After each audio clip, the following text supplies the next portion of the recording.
নমস্কার বন্ধুরা, নতুন রেসিপিতে আপনাদের স্বাগত। আজকে আমি আবার একটা অন্যরকম রেসিপি নিয়ে এসেছি। আজকে আমি এই দেখুন বন্ধুরা, ক্যাঁকড়া, এই দেখুন এটা সমুদ্রের ক্যাঁকড়া, আর খুব বড় নয়, মাঝারি সাইজের। এই ক্যাঁকড়া দিয়ে আমি একটা রেসিপি করব।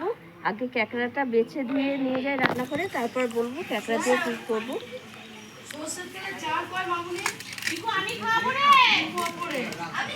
এই দেখুন বন্ধুরা, ক্যাঁকড়ার দানাগুলো আগে ভেঙে নেবো। এই দেখুন বন্ধুরা, এই খোলাটা ফেলে দেবো, দিয়ে এই যে ক্যাঁকড়ার ভেতরের অংশটা এই যে এইভাবে তুলে নেবো। সব ক্যাঁকড়া কটায় তুলে নেবো। দেখুন কত সুন্দর ঘি হয়েছে, আর ঘিটা আলাদা নিয়ে নেবো।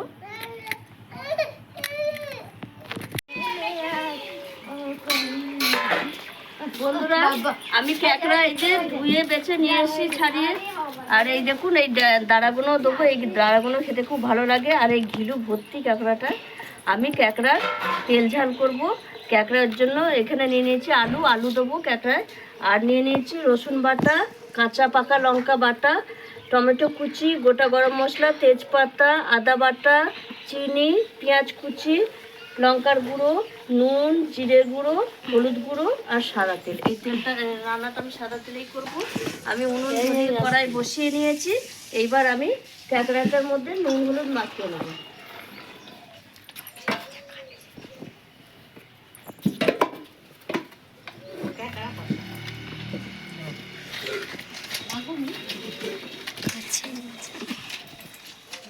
এইবার আমি ক্যাঁকড়াটা ভেজে নেব।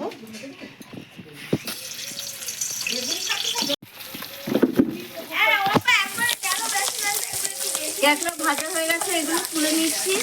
আর বাদ বাকি ক্যাঁকড়াগুলো এইভাবে আমি ক্যাঁকড়া ভাজা হয়ে গেছে। এবার আমি আলুটা ভেজে নেব। আলুর মধ্যে দিয়ে দেবো নুন সামান্য আর হলুদ গুঁড়ো, দিয়ে আলুটা ভালো করে ভেজে নেব। আলু ভাজা হয়ে গেছে, তুলে নিচ্ছি। কামও করে বেশি। দিয়ে দেবো ওই তেলেই তেজপাতা, গোটা গরম মশলা, এলাচ, লবঙ্গ, দারচিনি। এবার দিয়ে দেবো আমি পেঁয়াজ কুচি, আর দিয়ে দেবো টমেটো কুচি।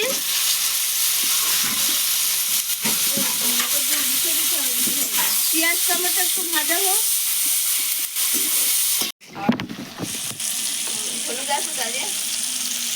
স্বাদ মতো নুন, হলুদ গুঁড়ো, জিরের গুঁড়ো, সামান্য একটু লঙ্কার গুঁড়ো দেবো। এদিকে কাঁচা লঙ্কা বাটা আছে আমার। নুন আনিয়ে ঘরে দিয়ে দেবো আদা বাটা, এতটা লাগবে না আদা বাটা।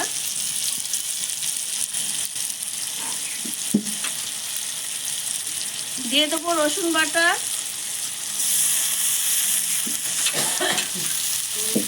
কাঁচা পাকা লঙ্কা বাটা অর্ধেকটা দেবো। স্বাদ ব্যালেন্সের জন্য চিনি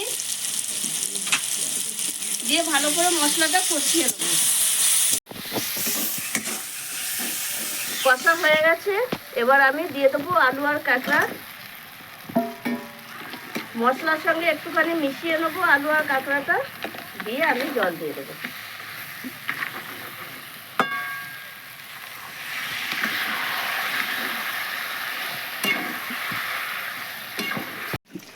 এই দেখুন বন্ধুরা, আলু সেদ্ধ হয়ে গেছে।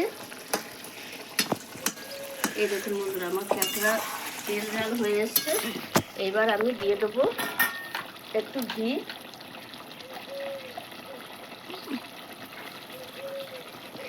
এই ঘিটা আপনারা ইচ্ছা করলে নাও দিতে পারেন।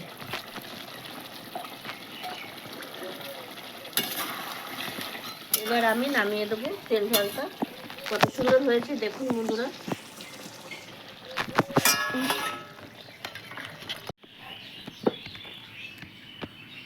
দেখুন বন্ধুরা, ক্যাঁকড়ার তেল ঝালটা কত সুন্দর হয়েছে। এই দেখুন বন্ধুরা, আমি যেভাবে ক্যাঁকড়ার তেল ঝালটা করেছি এইভাবে একবার করে দেখুন, খুব ভালো লাগবে। যে এটা সমুদ্রের ক্যাঁকড়া বলে আমি একটু পেঁয়াজ রসুন দিয়েছি, আর এমনি দেশি ক্যাঁকড়া হলে পেঁয়াজ রসুন না দিলেও চলে। ওটা একটু সর্ষে দিয়ে রান্না করলেও ভালো লাগে। তাই আমি যেভাবে ক্যাঁকড়াটা রান্না করেছি সেইভাবে একবার রান্না করে খেয়ে দেখবেন। যদি ভালো লেগে থাকে তাহলে আমাকে কমেন্টে জানাবেন কেমন হয়েছে। আর আমার এই ভিডিওটি যদি ভালো লেগে থাকে তাহলে লাইক করবেন, শেয়ার করবেন, সাবস্ক্রাইব করবেন। আবার দেখা হবে আগামী ভিডিও। টাটা।